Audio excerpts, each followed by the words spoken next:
Basic probability की exercise हम कर रहे हैं आज। Exercise 4.3, the book is statistics for management 7th edition. ठीक है, in the last lecture we discuss the basic idea of probability. Okay, तो अब हम देखते हैं कि इसकी एक्सरसाइज में हम किस तरह के क्वेश्चंस देखेंगे। Variety of questions are included in this exercise. So उससे पहले मैं आपको एक इम्पॉर्टेंट जो है वो कुछ पॉइंट्स बता दूं आपको, जिसमें है कि प्रोबेबिलिटी ऑफ एन इवेंट जो है, ए अगर एक इवेंट है probability of an event is between 0 and 1। ठीक है, 1 से ज्यादा नहीं हो सकती प्रोबेबिलिटी किसी भी इवेंट की, और 1 और 0 से छोटी नहीं हो सकती। 0 से छोटी मीन्स कि नेगेटिव नहीं हो सकती। ठीक है, negative probability is not possible, and greater than 1 answer भी इज नॉट पॉसिबल। ठीक है, क्योंकि आपके किसी भी प्रोबेबिलिटी का आंसर 1 से ज्यादा नहीं आ सकता हमेशा, चाहे आप किसी भी किस्म की प्रोबेबिलिटी फाइंड आउट कर रहे हैं, 1 से बड़ा आंसर आपका नहीं आएगा। And the second point, the important point is that probability of a sample space is always equal to 1। probability of sample space is always equal to 1 का क्या मतलब है? लास्ट लेक्चर में मैंने आप लोगों को बताया था कि हम एक सैंपल स्पेस की बात कर रहे हैं, हेड और टेल की। ठीक है, यानी कि हमने एक कॉइन टॉस किया है और हम उसमें हेड और टेल के आने की प्रोबेबिलिटी बता रहे हैं। ठीक है, उसकी प्रोबेबिलिटी बता रहे हैं हम हेड और टेल की। अब हेड और टेल की प्रोबेबिलिटी के लिए हमने देखा कि हमने देखा कि सैंपल स्पेस क्या बन रहा है। सैंपल स्पेस हमने बनाया, हमने कहा कि सैंपल स्पेस है हेड एंड टेल, यानी all possible outcomes in the experiment. ठीक है, ये हमारे पास ये बन गया था। अगर मैं देखूं कि मुझे हेड के आने की प्रोबेबिलिटी देखनी है, तो हमने लास्ट लेक्चर में डिस्कस किया था, it will be 1/2। And what will be the probability of getting a tail when a coin is flipped? It will be 1/2। so 1/2 plus 1/2 is equal to 1। ठीक है, ये 1 क्यों आया है? क्योंकि मैंने इस सैंपल स्पेस के हर आउटकम की प्रोबेबिलिटी कैलकुलेट की है, and the sum of this probability is 1। ठीक है, इसीलिए हम कहते हैं कि probability of a sample space is always 1। Similarly हमने कहा था कि हमने एक डाइस रोल किया और उसका जो सैंपल स्पेस बना वो हमारे पास बना 1 2 3 4 5 एंड 6। एक सिंगल डाई अगर हम रोल करते हैं तो हमारे पास ये पॉसिबल आउटकम्स आते हैं। तो इसमें देखिए 1 की प्रोबेबिलिटी है 1/6, 2 की प्रोबेबिलिटी है 1/6। ठीक है, 3 की प्रोबेबिलिटी है 1/6, 4 probability of 4 is 1/6, that is probability of getting 4। okay, probability of getting 5 is 1/6, and probability that 6 will on the top face will be 1/6। अगर मैं इन सबको ऐड करूं, so I will get the answer 1। therefore the probability of a sample space is always 1। ठीक है, हमेशा किसी भी event किसी भी सैंपल स्पेस की प्रोबेबिलिटी हमेशा 1 की इक्वल होगी। सही है, इस तरह से। अच्छा, probability of an empty event is 0। Empty event means कि एक ऐसा इवेंट जिसके होने के कोई चांसेस नहीं है। जैसे मैं आपसे ये कहूं कि what is the probability of getting a number 7 when a roll is dice, when a dice is rolled, sorry. अब एक डाई रोल हो रहा है, उसमें 7 होता ही नहीं है, 7 उसमें आ ही नहीं सकता। So there is no chance of occurrence of this event. तो हम कहेंगे कि वो ऐसा event which has no chance of occurrence, that is an empty event, and its probability will be always equal to 0। ठीक है, अब हम इसके एक्सरसाइज की तरफ चलते हैं और हम देखते हैं कि इसमें किस तरह के क्वेश्चंस हैं। ठीक है, हम देखते हैं नेक्स्ट। अच्छा, एक्सरसाइज पे आ जाते हैं हम। एक्सरसाइज 4.3 है, इसका क्वेश्चन देखते हैं। यहाँ पर हमें कुछ जो है वो वेज और उसकी बेनिफिट, यानी कोई भी कंपनी है, कोई यूनियन है, और उसके वेजेस जो हैं और उसकी जो बेनिफिट है उसके बारे में बताया गया है। ठीक है, उसके यानी कि डिमांड के लिए, डिमांड जो है उसकी प्रेजेंट करनी है मैनेजमेंट के सामने। अब उसके लिए उन्होंने पोलिंग की है। ठीक है, ठीक है, to get an idea of worker support for the package, the he randomly polls the two largest groups of workers at his plant, the machinist and the inspectors. ठीक है, ये दो ग्रुप्स थे। He polls 30 of each group with the following results. Machinist भी 30 थे total, और जो इंस्पेक्टर्स थे वो भी 30 थे, और उसने उनके ओपिनियन लिया। क्या ओपिनियन दिया? 9 मशीनिस्ट ने ओपिनियन दिया स्ट्रांगली सपोर्ट का, और 10 machinist are also strongly support. ठीक है, और इसी तरह से माइल्डली सपोर्ट किया है 11 मशीनिस्ट ने, और 3 जो है इंस्पेक्टर्स कहते हैं कि हम माइल्डली सपोर्ट करते हैं। इस तरह से 2 मशीनिस्ट एंड 2 इंस्पेक्टर्स जो है they are supporting to undecided. ठीक है, इन्होंने कुछ डिसाइड नहीं किया, अनडिसाइडेड पे इन्होंने पोल किया है। इसी तरह से 4 मशीनिस्ट एंड 8 जो है इंस्पेक्टर्स ने सपोर्ट किया किसको, माइल्डली अपोज को, एंड 4 मशीनिस्ट एंड 7 जो है वो इंस्पेक्टर्स जो हैं उन्होंने इनका जो दिया हुआ आइडिया है उसको स्ट्रांगली अपोज किया है। तो टोटल देखें इसके भी 30 हैं और इसके भी 30 हैं। ठीक है, इसका मतलब ये है कि अगर हम इसमें से कुछ सेलेक्ट करते हैं तो हमारे पास, अगर सारे वर्कर्स में से सेलेक्ट करते हैं तो हमारे पास आएगा सैंपल स्पेस 60। ठीक है, इस एक्सरसाइज का सोल्यूशन आपने ध्यान से देखना है। इसमें मैं आप लोगों को कॉन्सेप्ट दूंगी कि हमें कैसे पता चलेगा कि हमारे पास सैंपल स्पेस में कितने टोटल नंबर ऑफ आउटकम्स आएंगे। ठीक है, अगर हमने सारे वर्कर्स में से कुछ सेलेक्ट करना है तो number of outcomes in the sample space will be 60।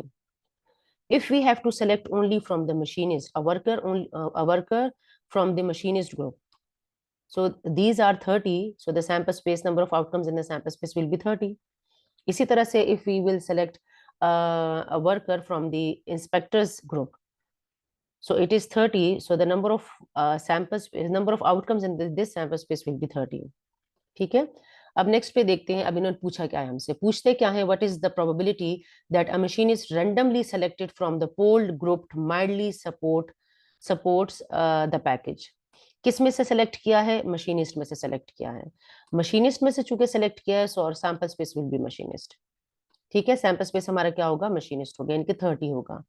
ठीक है, क्योंकि इन्होंने ये इस वक्त कह रहे हैं कि हम जो सेलेक्ट कर रहे हैं वो मशीनिस्ट में से सेलेक्ट कर रहे हैं, तो ये हमारा सैंपल स्पेस हो जाएगा, यानी कि number of outcomes in the sample space क्या हो जाएंगे, number of outcomes in the sample space क्या हो जाएंगे, 30 हो जाएंगे इस केस में। सही है, so what will be the probability, तो हम देखेंगे कि इसकी प्रोबेबिलिटी क्या आ रही है। इसकी प्रोबेबिलिटी हमारे पास आएगी, हम पहले फॉर्मूला लगाएंगे, क्या है, number of outcomes in the event divided by number of outcomes in the sample space. ठीक है, यानी कि हम देखेंगे कि हमारे पास कितने मशीनिस्ट हैं, ठीक है, जो कि किस क्या कर रहे हैं, माइल्डली सपोर्ट कर रहे हैं। तो माइल्डली सपोर्ट कितने लोग कर रहे हैं, कितने मशीनिस्ट हैं, 11 machinist are mildly supporting the idea. ठीक है, इसी तरह से टोटल हमारे पास है 30, तो हमारे पास आंसर आ जाएगा 11/30। ठीक है, अब नेक्स्ट बी पार्ट देखते हैं। इसका बी पार्ट में क्या कहते हैं, what is the probability that an inspector randomly selected. अब इंस्पेक्टर सेलेक्ट किया है, so we will go for the inspectors group. ठीक है, हमारा टोटल सैंपल स्पेस हो जाएगा ये वाला 30। Selected from the polled group is undecided about the package. क्या पूछा है कि इंस्पेक्टर में से एक वर्कर सेलेक्ट किया है इन्होंने, और इस बात की प्रोबेबिलिटी देखनी है कि उसने अनडिसाइडेड पे पोल किया है। तो अनडिसाइडेड कितने हैं इसके अंदर, अनडिसाइडेड इसके अंदर 2 हैं, तो क्या आ जाएगा 2/30। ठीक है, ये देखें 2/30, इट मीन्स कि 1/15। ठीक है, फॉर्मूला वही है, number of outcomes in the sample, number of outcomes in the event divided by number of outcomes in the sample space, यानी कि अनडिसाइडेड में 2 देखेंगे कितने हैं, और टोटल नंबर ऑफ इंस्पेक्टर्स कितने हैं जिन्होंने पोलिंग की है। ठीक है, नेक्स्ट पार्ट इसका देखते हैं। नेक्स्ट पार्ट में कहते हैं कि what is the probability that a worker randomly selected from the polled group strongly or mildly support the package. Now they are talking about a worker. Worker के लिए उन्होंने नहीं कहा कि इधर it the worker is a machinist और an inspector, तो we will consider both of the workers, machinist भी एंड इंस्पेक्टर्स भी, यानी कि अब हमारे पास सैंपल स्पेस बन जाएगा 60 का। सही है, अब हमारे पास सैंपल स्पेस 60 का बनेगा, क्योंकि उन्होंने कहा है कि what is the probability that a worker randomly selected. तो वर्कर तो कोई भी हो सकता है, वर्कर तो मशीनिस्ट भी है, वर्कर तो इंस्पेक्टर्स भी हैं। पहले हमें स्पेसिफिकली कहा था कि the person is selected from the inspector group और person is selected from the machinist group. अब हमें ये नहीं कहा, अब हमें कहा है कि worker is selected, worker is randomly selected. ठीक है, तो वर्कर कैन बी मशीनिस्ट और he can be an inspector. तो हम कहेंगे कि the number of outcomes in the sample space will be 60। ठीक है, और क्या पूछा है, क्या करेंगे वो, उन्होंने क्या पोल किया है, from the polled group strongly और माइल्डली सपोर्ट। स्ट्रांगली और माइल्डली सपोर्ट, यानी कि स्ट्रांगली सपोर्ट कर रहे हैं और माइल्डली सपोर्ट कर रहे हैं। ठीक है, स्ट्रांगली और माइल्डली है, इसका मतलब है कि जिन्होंने स्ट्रांगली सपोर्ट किया ऑब्वियसली एक ही वो उस पे ऑप्शन पे जाएंगे, या वो स्ट्रांगली सपोर्ट कर रहे होंगे या वो माइल्डली सपोर्ट कर रहे होंगे। ठीक है, तो इस तरह के केस में क्या करेंगे, हम दोनों को ऐड कर लेंगे। इसे हम डिटेल से अपने नेक्स्ट लेक्चर्स में इंशाल्लाह डिस्कस करेंगे इस चीज को कि कब हम ऐड करते हैं प्रोबेबिलिटीज को, दो इवेंट्स की प्रोबेबिलिटीज को हम कब ऐड करते हैं। लेकिन इस टाइम आप इसको इस तरह से समझ लें कि स्ट्रांगली और माइल्डली सपोर्ट्स के जो टोटल है हमारे पास वो कितना है। माइल्डली सपोर्ट हमारे पास है 11 + 3, ठीक है, यानी कि 14 है, और एंड स्ट्रांगली सपोर्ट आर 9+10 यानी कि 19 है। ठीक है, यानी इनका जो टोटल आ रहा है वो 19 आ रहा है स्ट्रांगली सपोर्ट का, और माइल्डली सपोर्ट का 11+3 आ रहा है। तो दोनों को हम ऐड करेंगे, यानी कि हम कहेंगे 19 + 14 डिवाइडेड बाय 16। ठीक है, इस तरह से 19 + 14 डिवाइडेड बाय 60। 60 क्यों लिया? Because 60 is the number of outcomes in the sample space. 19 + 14 क्यों लिया? क्योंकि इन्होंने हमसे कहा था कि क्या पोल कर रहा है, वो किस बात की प्रोबेबिलिटी निकाली है कि वो वर्कर जो है वो पोल कर रहा है किसको, स्ट्रांगली को या फिर और माइल्डली सपोर्ट को।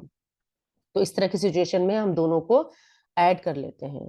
ठीक है, जब हमारे पास इस तरह से और आ जाते हैं तो हम कहते हैं कि हमारे पास आ गया 19 + 14, क्योंकि स्ट्रांगली सपोर्ट के लोग 19 है टोटल। अब हमारा सैंपल स्पेस पूरा है तो हम सब में से लेंगे total. Mildly support, strongly support are 19 and mildly support are 14, so 19 + 14 divided by 16। ठीक है, तो ये हमारे पास इसकी प्रोबेबिलिटी आ जाएगी। अब नेक्स्ट क्वेश्चन देखते हैं। नेक्स्ट क्वेश्चन कहते हैं determine the probabilities of the following events in drawing a card from a standard deck of 52 cards. अच्छा, जो डेक ऑफ 52 कार्ड्स होते हैं उसका मैं थोड़ा सा एक्सप्लेन कर दूं। वैसे डेक ऑफ 52 कार्ड्स के जितने भी जितने भी मेरे जहन में इसकी पॉसिबिलिटीज हो सकती हैं कि हम किस किस चीज के प्रोबेबिलिटीज जो है वो हमें स्टूडेंट्स को सिखानी चाहिए, इस पे मैं अलग से एक लेक्चर बनाऊंगी इंशाल्लाह। नेक्स्ट लेक्चर में इसके ऊपर बनाऊंगी। लेकिन फिलहाल आप लोग ये समझ लें, आप लोग ये बात याद रखें, जिन जो लोग जो है वो कार्ड्स के बारे में नहीं पता जिन्हें, टोटल हमारे पास कार्ड्स होते हैं 52। ठीक है, इसका कलर चेंज करते हैं।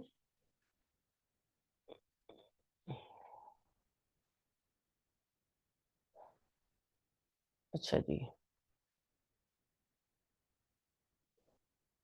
यहाँ से हम लेते हैं इसका कलर। ठीक है, हम लेते हैं,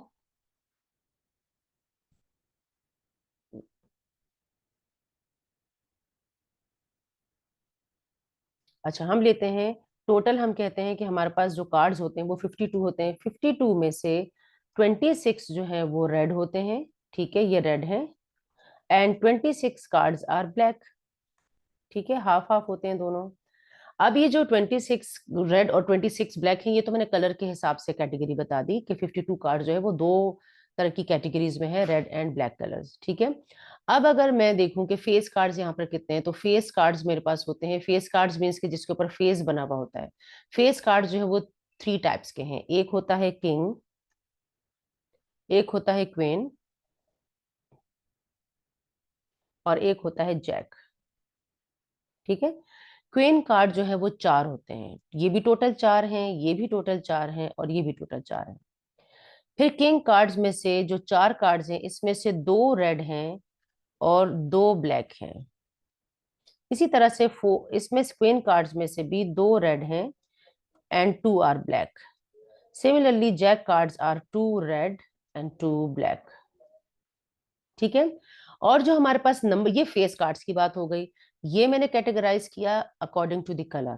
ठीक है, ये मैंने कैटेगराइज किया according to the faces. Face cards होते हैं, 3 तरह के फेस कार्ड्स होते हैं। ठीक है, अच्छा आपसे चूंकि किसी भी कार्ड के बारे में प्रोबेबिलिटी पूछी जा सकती है, therefore you should know about the distribution of cards.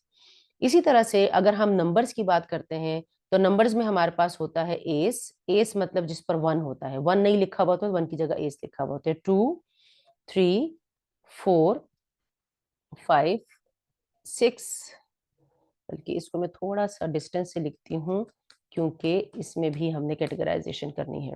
ठीक है, मैं लिखती हूँ, जो कलर्स वाले कार्ड्स हैं वो है, सॉरी, जो नंबर वाले कार्ड हैं वो है एस, 2, 3, 4, 5, 6, 7, 8, 9 एंड 10। ये 10 तरह के नंबर्स वाले कार्ड हैं हमारे पास। हर कार्ड में, हर कार्ड हमारे पास 4 4 हैं। ठीक है, और हर कार्ड में से 2 कार्ड जो है वो रेड हैं और 2 कार्ड ब्लैक हैं, इस तरह से। ठीक है, टू भी जो है वो 2 रेड होंगे और 2 ब्लैक कलर के होंगे। 3 भी 2 रेड होंगे और 2 ब्लैक होंगे। ठीक है, इसी तरह से 4 जो है वो 2 रेड होंगे एंड 2 आर ब्लैक। सिमिलरली 4 भी 2 रेड 2 ब्लैक, 6 भी 2 रेड 2 ब्लैक। ठीक है, ये सारे कार्ड जो है वो 2 रेड। ठीक है, ये सारे कार्ड जो हैं इनमें से 2 रेड होंगे और 2 ब्लैक होंगे, सब 4 4 होंगे। ठीक है, हर नंबर का कार्ड जो है वो 4 4 होगा। ठीक है, इसी तरह से इन सारे कार्ड्स के ऊपर अच्छा, इन सारे कार्ड्स के ऊपर हमारे पास बना हुआ होता है, हमारे पास जो है वो कुछ शेप्स बनी हुई होती हैं, जिसमें से हम कहते हैं कि स्पेड कार्ड्स हैं। ठीक है, वो जो कार्ड्स हमारे पास होते हैं वो क्या क्या होते हैं? स्पेड होता है, ठीक है, उसमें होता है क्लब होता है, स्पेड है, क्लब है, हार्ट है एंड डायमंड है। ये 4 तरह की शेप्स उसके ऊपर बनी हुई होती हैं। डायमंड, ठीक है, डायमंड, इस तरह से। ठीक है, ये 4 तरह की शेप्स हर कार्ड के ऊपर बनी हुई होती हैं। सही है, तो अब हमने देखना है कि हमसे किस चीज की प्रोबेबिलिटी पूछी है। हमसे क्या पूछा है? हमें कहते हैं कि what is the probability of getting अ 7। ठीक है, if there are 52 cards and one card is drawn at random, what is the probability that the card is a 7? 7 means 7 number है उसके ऊपर। तो अभी मैंने बताया कि हर नंबर का कार्ड जो है वो 4 4 होते हैं। टोटल कार्ड्स जो है वो 4 हैं जो 7 होंगे, यानी 4 कार्ड्स ऐसे होंगे जिसपे 7 लिखा होगा। ठीक है, तो टोटल कार्ड्स हैं 4, और हमारे पास जो टोटल 7 कार्ड्स 4 हैं, और जो सैंपल स्पेस है वो 52 कार्ड्स का है। तो हमारे पास प्रोबेबिलिटी बनेगी 4/52। सबसे पहले हम इवेंट लिखेंगे, इवेंट में बताएंगे कि हमारे पास क्या इवेंट है, किस चीज की प्रोबेबिलिटी हम फाइंड आउट करने जा रहे हैं। हम कहेंगे कि let A be the event 7 is chosen, ठीक है, या 7 is drawn. So probability of A will be 4/52, क्योंकि total number of 7 cards है 4, and the total number of cards in the package is 52. अब नेक्स्ट क्वेश्चन पे चलते हैं। Next question कहते हैं कि what is the probability that the card drawn is a black card. Black card मैंने क्या कहा था कि सारे कार्ड जो है वो 2 पार्ट्स में डिवाइडेड है according to the colour. Half of the cards are black and half of the cards are red. तो half of the cards are black means के देयर आर 26 ब्लैक कार्ड्स, क्योंकि total 52 है। 26 cards का colour black होता है। तो हम अपना इवेंट बनाएंगे, पहले हम कहेंगे B be the event which shows that black card is chosen. इवेंट को आपने नाम जरूर देना है, ठीक है। Probability of B will be 26/52। Similarly the next question is an ace or a king. अब क्या पूछा है कि a card is drawn at random from a deck of 52 cards, what is the probability that the card is an ace or a king. अब S कितने हैं और king कितने हैं? अच्छा, जो कार्ड किंग होगा वो एस नहीं होगा, क्योंकि किंग एक फेस कार्ड है और फेस कार्ड पर कोई नंबर नहीं होता। और एस जो है वो 1 नंबर वाले कार्ड को कहते हैं हम। एस जो है वो नंबर्स में आता है, ठीक है। अब या वो एस होगा या वो किंग होगा। अभी मैंने लास्ट क्वेश्चन में आपको बताया कि जब इस तरह से 2 चीजें ऐसी आ जाएं जो एट अ टाइम एक साथ नहीं हो सकती और दरमियान में और लगा है, तो हम क्या करते हैं कि दोनों के आउटकम्स देते हैं और उन्हें ऐड कर लेते हैं। यानी कि नंबर ऑफ एस कितने हैं? टोटल एस जो है वो 4 है। मैंने अभी आपको बताया कि हर नंबर का कार्ड 4 होता है, ठीक है, 4 होते हैं, किंग भी 4 हैं। तो हमारे पास क्या प्रोबेबिलिटी आ जाएगी? इसकी प्रोबेबिलिटी आ जाएगी 4/52, ठीक है, और इसकी भी प्रोबेबिलिटी आ जाएगी 4/52, यानी कि दोनों को ऐड कर लेंगे, ठीक है। ये क्या प्रोबेबिलिटी आएगी इसकी? 4/52 प्लस 4/52। यहाँ मैंने लिखा है लेकिन इसके ऊपर राइटिंग आ गई है तो शायद आप लोगों को नजर ना आ रहा हो। 4/52 यानी कि हमारे पास आ जाएगा 8/52, ठीक है। दोनों को इंडिविजुअली फाइंड आउट करके ऐड कर लेते हैं। इनके दोनों को हमने फाइंड आउट किया। एस के लिए probability I 4/52 because there are total number of ace cards are 4 and total number of cards in the packet are 52। Total number of cards, king cards are 4 and total number of cards in the deck is 52. तो 4/52 plus 4/52 plus इसलिए किया कि और लगा हुआ दरम्यान में, ठीक है। इसमें मैंने अभी पहले भी आपको बताया कि I will make a detail lecture on this, और कि अब जब 2 इवेंट्स के दरम्यान में और आता है तो हम उसको किस तरह से डील करते हैं। अभी चूंकि बिल्कुल सिंपल की बात हम कर रहे हैं, सिंपल प्रोबेबिलिटीज हैं, तो हम इसके डायरेक्ट सॉल्व कर रहे हैं इसे, ठीक है। अब नेक्स्ट पार्ट देखते हैं। नेक्स्ट पार्ट में क्या कहते हैं कि the card drawn is a black 2 और अ ब्लैक 3, यानी कि नंबर उस पे लिखा है 2 और कलर है उसका ब्लैक, या फिर नंबर उस पे लिखा है 3 और कलर है उसका ब्लैक। यानी कि इस बात की प्रोबेबिलिटी बतानी है आपने कि वो कार्ड ब्लैक कलर का है, या वो 2 है और या वो 3 है, ठीक है। 2 कार्ड्स कितने होते हैं? 2 कार्ड्स 4 होते हैं। इसी तरह से 3 कार्ड्स जो है, यानी कि 3 जिस पर लिखा हुआ होता है वो भी 4 होते हैं, ठीक है। लेकिन उन 4 में 2 रेड है और 2 ब्लैक है। सही है। 2 नंबर का जो कार्ड है, ये भी मैंने आपको बताया कि 2 नंबर का जो कार्ड है वो कितने हैं, 2 नंबर के कार्ड टोटल हैं, इसको टोटल कितने हैं, 4 हैं। सही है, 4 कार्ड्स हैं। इन 4 कार्ड्स में से 2 रेड हैं और 2 ब्लैक हैं। सही है। सिमिलरली जो 3 नंबर का कार्ड है, सही है, जो 3 नंबर का कार्ड है वो भी हमारे पास क्या है, यहाँ पे बनाती हूँ। जो 3 नंबर का कार्ड है वो भी हमारे पास 4 ही होते हैं। 3 नंबर के कार्ड्स भी 4 हैं। ठीक है, 4 कार्ड्स होते हैं इसके, जिसमें से 2 रेड हैं और 2 ब्लैक हैं। इस वक्त ब्लैक की बात कर रहे हैं, ब्लैक 2 और ब्लैक 3, यानी कि 2 नंबर कार्ड ब्लैक कलर का और 3 नंबर कार्ड ब्लैक कलर का। तो ये भी 2 है और ये भी 2 है। ठीक है, 2 ब्लैक कलर के कार्ड्स होते हैं जिसपे 2 लिखा होता है और 2 ब्लैक कलर के कार्ड्स होते हैं जिसपे 3 लिखा होता है। तो क्या प्रोबेबिलिटी आएगी, 2/52 प्लस 2/52। ठीक है, इस तरह से इवेंट को पहले नाम दिया, that the card drawn is a black 2 और अ ब्लैक 3। तो क्या आ जाएगा, probability of D will be 2/52 plus 2/52। सही है। तो अब नेक्स्ट देखते हैं। नेक्स्ट में क्या कहा है, अ रेड फेस। सही है, अ रेड फेस और रेड फेस कार्ड कहा है। रेड फेस कार्ड का मतलब ये है कि वो कार्ड रेड कलर का है और फेस है वो। अब रेड कार्ड तो बाद में हम देखते हैं, रेड कार्ड। फेस कार्ड कितने होते हैं, फेस कार्ड 4 होते हैं, 3 होते हैं हमारे पास, किंग क्वीन और जैक, अभी मैंने आपको बताया। और मैंने आपको ये बताया कि हर कार्ड 4 4 होते हैं, 4 किंग होते हैं, 4 क्वीन होती हैं और 4 जैक होते हैं। ठीक है, और उन 4 4 में 2 2 डिस्ट्रीब्यूशन हैं, 2 red 2 black, 2 queen red 2 queen black, 2 jack red 2 jack black. इन्होंने रेड की बात की है। तो किंग भी 2 ही रेड है, क्वीन भी 2 ही रेड है और जैक भी 2 ही रेड है।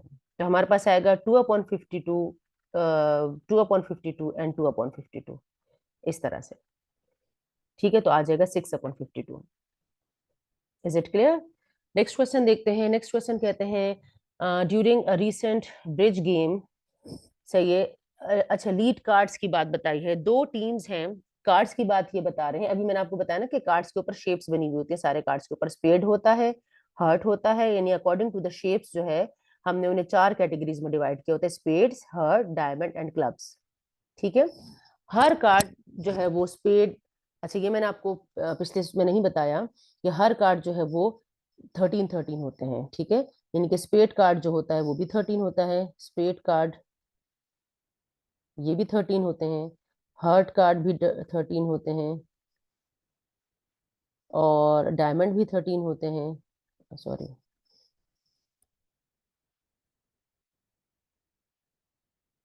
डायमंड भी 13 होते हैं। और इसके अलावा अब क्या रह गया, क्लब, क्लब भी हमारे पास टोटल जो है वो 13 होते हैं। ठीक है, तो देखें टोटल 56 बनते हैं, 52 बनते हैं, सॉरी। अब हमारे पास क्या है, हम इन्होंने किस चीज की प्रोबेबिलिटी पूछी है, इन्होंने कहा है कि अच्छा इन्होंने इन कार्ड्स को 2 टीम्स में डिस्ट्रीब्यूट कर दिया है। एक टीम का नाम है वी, एक टीम का नाम है दे। ये वी टीम्स है और ये दे टीम्स है। ठीक है, वी टीम्स के पास टोटल कार्ड्स हैं 26, यानी कि हाफ ऑफ द कार्ड्स जो है वो वी टीम्स ने ले लिए, हाफ ऑफ द कार्ड्स जो है वो दे टीम ने ले लिए, लेकिन डिस्ट्रीब्यूशन एक जैसी नहीं है। वी टीम के पास स्पेड्स कार्ड आर 6 और दे टीम के पास स्पेड्स कार्ड जो है वो 7 है। ठीक है, we teams get 8 hearts card, 4 diamond cards and 8 clubs cards. ठीक है, और दे टीम के पास टोटल 7 स्पेड्स कार्ड्स हैं, 5 हार्ट कार्ड्स हैं, 9 डायमंड्स हैं और 5 क्लब्स हैं। ठीक है, जब आपको टेबल दिया हुआ है फिर आपको ये याद भी ना हो तो इससे कोई फर्क नहीं पड़ता। इस टेबल से आपको डिस्ट्रीब्यूशन का पता चला कि दोनों टोटल 26 के टोटल 52 है। ठीक है, और सबकी डिस्ट्रीब्यूशन बताया, देखो सब 13 13 है, सब 13 है। स्पेड कार्ड भी टोटल 13 है, 6 जो है वी टीम के पास है, 7 दे टीम के पास है। हर्ट कार्ड भी 13 है, देखें 8 + 5 13, 8 दे टीम वी टीम के पास है और 5 जो है वो दे टीम के पास है। ठीक है, और डायमंड कार्ड्स भी हमारे पास 13 है, इसमें से 4 जो है वी टीम के पास है, 9 दे टीम के पास है। Similarly clubs cards are also 13, 8 cards are with we team and 5 cards are with they team. ठीक है, अब हमसे पूछा क्या है, what is the probability that a card randomly selected from the teams from we teams hand is a spade card. अब इन्होंने sample space को स्पेसिफिक कर दिया वी टीम्स के लिए। उन्होंने कहा कि वी टीम्स से एक कार्ड सेलेक्ट हुआ है, तो हमारा सैंपल स्पेस क्या होगा, जो वी टीम्स का टोटल है। अगर ये कार्ड कहा होता कि a card randomly selected from the 52 cards, तो फिर हम टोटल 52 लेते, सैंपल स्पेस 52 होता। अगर यहाँ इसे स्पेसिफिक नहीं किया हुआ होता, यहाँ पर लिखा है कि the card randomly selected from the we teams hand is a spade card, तो वी टीम्स के टोटल कार्ड्स हैं 26, तो number of outcomes in the sample space will be 56 and we teams have spade cards total 6, तो 6/26 इसकी probability आ जाएगी। ठीक है, हमने इवेंट को नाम दिया, इवेंट क्या होगा, a card chosen from we teams is a spade card. Event और सैंपल स्पेस के बारे में मैंने अपने प्रीवियस लेक्चर में बहुत डिटेल के साथ बताया है, जिसमें व्हाट इज द प्रोबेबिलिटी के मतलब प्रोबेबिलिटी के बेसिक कॉन्सेप्ट्स मैंने उसमें बताए हैं, मैं डिस्क्रिप्शन में उसका लिंक दे दूंगी। क्या प्रोबेबिलिटी हो जाएगी इसकी, 6/26। ठीक है, total 6 cards, 6 spade cards are with we team and the total cards the we team is having are 26। Next part में क्या कहते हैं, नेक्स्ट पार्ट में कहते हैं what is the probability that a card randomly selected from they teams. अब फिर specific कर दिया, अब दे टीम्स में से एक कार्ड सेलेक्ट किया है, तो हमारा सैंपल स्पेस क्या होगा, दे टीम्स का जो टोटल होगा। और किस चीज की प्रोबेबिलिटी फाइंड आउट करें, that the drawn card is a club card.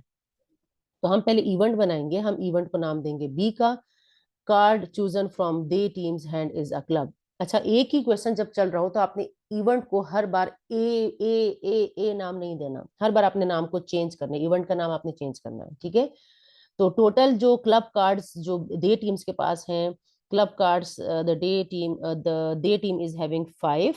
ठीक है, and the total number of cards are 26, तो 5/26 इसकी प्रोबेबिलिटी बन जाएगी, 5/26।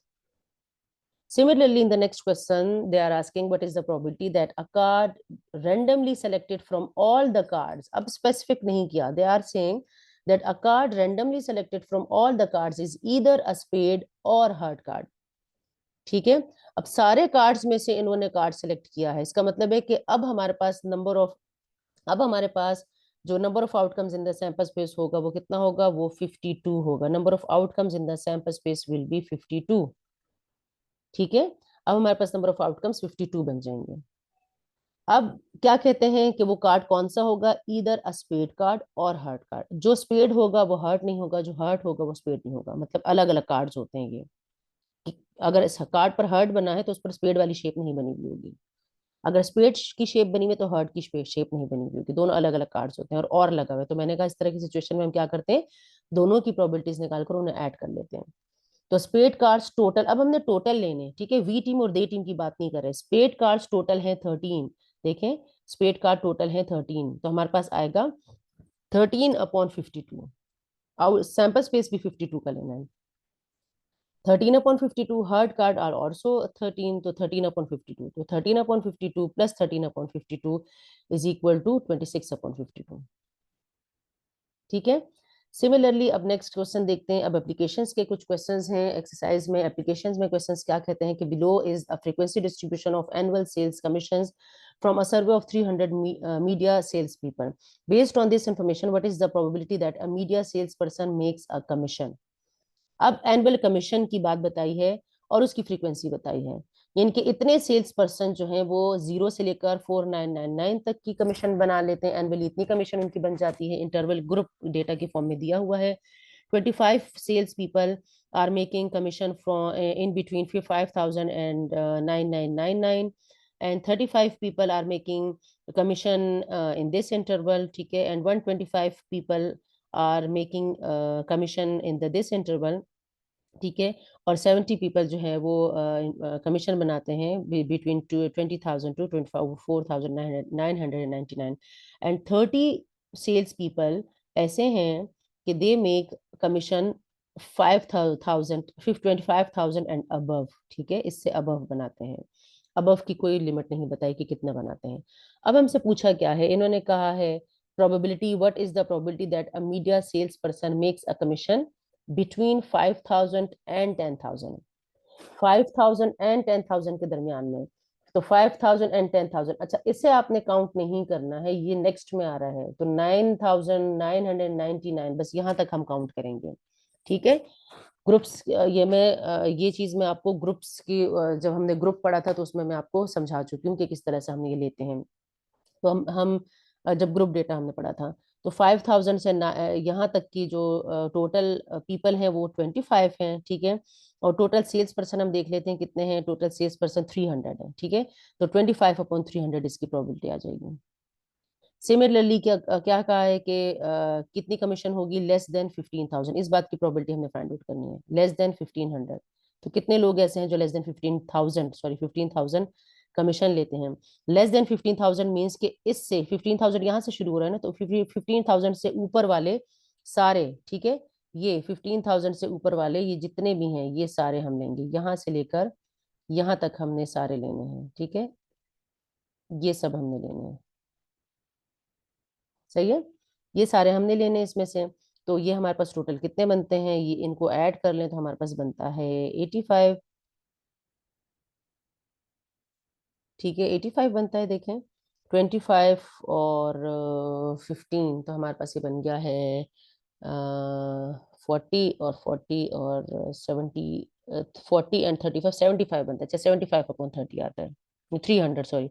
अच्छा, 75/300 है, तो अच्छा, या तो ये लिखने में मुझसे मिस्टेक हो गई या मैंने सिंप्लीफाई कर लिया, आप इसे चेक कर लें। ठीक है, इसे आप चेक कर लें क्या आएगा, मैं इसको ठीक करके लिख देती हूँ, इसको छोड़ दें आप। हम इसको टोटल करेंगे, लेस देन 15,000 का देखते हैं, लेस देन 15,000 का मतलब 15,000 से ऊपर वाले। ठीक है, तो ये क्या है, 15 है, हम इसे ऐड करेंगे 15, इस तरह से यहाँ पर लिखते हैं हम लिखेंगे कि 15 प्लस 25 प्लस 35। ठीक है, तो 15 प्लस 25 से हमारे पास आ जाएगा 40, एंड 40 प्लस 35 हमारे पास टोटल आ जाएगा 75। तो 75 सेल्स पीपल ऐसे हैं जो कि कमीशन बना रहे हैं, और टोटल हमारे पास जो ये आता है इसका इसका टोटल आता है 300, मतलब 300 लोग ऐसे हैं जो, यहाँ पे मैं लिख देती हूँ इसको, 300 लोग टोटल जो है सेल्स पीपल हैं। तो हमारे पास इसकी प्रोबेबिलिटी क्या आ जाएगी, इसको काट देते हैं, 75 अपॉन, मे बी के ये टाइपिंग मिस्टेक मुझसे हो गई हो, 75/300। ठीक है, अब नेक्स्ट हम देखते हैं, नेक्स्ट में क्या कहते हैं, नेक्स्ट कहते हैं कि above more than 20,000, more than 20,000 commission कौन बनाता है। मोर देन 20,000 का मतलब ये है कि ये वाला ग्रुप भी हम लेंगे क्योंकि इसमें मोर देन 20,000 आ रहे हैं, और इससे अगला सारे जिस जो भी इससे अबव है वो सब लेंगे, तो टोटल कितने हैं, 100 हैं ये लोग, तो 100/300 आ गया। ठीक है, 100/300 आ गया हमारे पास। सही है, अच्छा इसके बाद हम देखते हैं नेक्स्ट क्वेश्चन, नेक्स्ट में क्या कहते हैं, बिटवीन 15,000 एंड 20,000। तो 15,000 और 20,000 के बिटवीन, यानी कि ये दो ग्रुप्स इसमें आ रहे हैं, तो इन दो ग्रुप्स का जो टोटल आता है 125 प्लस 70 हम करेंगे, तो हमारे पास आ जाएगा 15,000 टू, अच्छा सॉरी 15,000 टू 20,000, तो यहाँ तक हम लेंगे, 20,000 से अबव नहीं है, 20,000 से अबव होगा तो ये वाला ग्रुप बीच में इंक्लूड होगा, 15,000 से 20,000 तो ये वाला ग्रुप सिर्फ आएगा इसमें। ये 20,000 एंड अबव है। ठीक है, बिलो 20,000 ये है, और अबव यानी कि अबव 15,000 एंड बिलो 20,000 ये वाला ग्रुप है, तो ये आ जाएगा टोटल 125, तो 125/300 आ गया। अब हम नेक्स्ट क्वेश्चन देखते हैं, ये लास्ट क्वेश्चन एक्सरसाइज का, ये कहते हैं कि the office manager of an insurance company has the following data on the functioning of the copier in the office. ठीक है, 5 कॉपियर्स मशीन है जिसके डेज फंक्शनिंग और डेज आउट ऑफ सर्विस बताया है। ठीक है, यानी कि मशीन 1 जो है वो 209 डेज जो है वो वर्किंग में होती है, मतलब डेज फंक्शनिंग करती है, और 51 डेज वो खराब रहती है। इसी तरह से सेकंड मशीन के बारे में बताया कि इतने डेज वो फंक्शनिंग में रहती है और इतने डेज वो आउट ऑफ सर्विस रहती है। इसी तरह से सारी मशीन्स के बारे में बताया है, और पूछा क्या है, what is the probability of a copier being out of service based on these data. Out of service की हमें प्रोबेबिलिटी फाइंड आउट करनी है, तो हम क्या कहेंगे, number of outcomes in the out of service. ठीक है, इनके number of days out of service divided by total sample space, इनके सैंपल स्पेस में कितना आउटकम्स है, सैंपल स्पेस किससे बनेगा, days functioning plus days out of service. Total days तो ये है ना, टोटल डेज ये है जिसमें मशीन यूज होती है, तो 209 डेज काम कर लेती है और 51 डेज काम ही नहीं करती, लेकिन वो कितने दिन यूज हो रही है, 209 प्लस 51, तो हमारे पास टोटल इससे आता है 260। इसी तरह से 217 प्लस 43 टोटल आता है 260, यानी कि हर मशीन जो है वो 260 डेज के लिए 260 डेज जो है वो काम करती है, यानी कि मशीन 1 भी 260 डेज यूज हो रही है, मशीन 2 भी 260 डेज यूज हो रही है, मशीन 3 भी 260 डेज यूज हो रही है।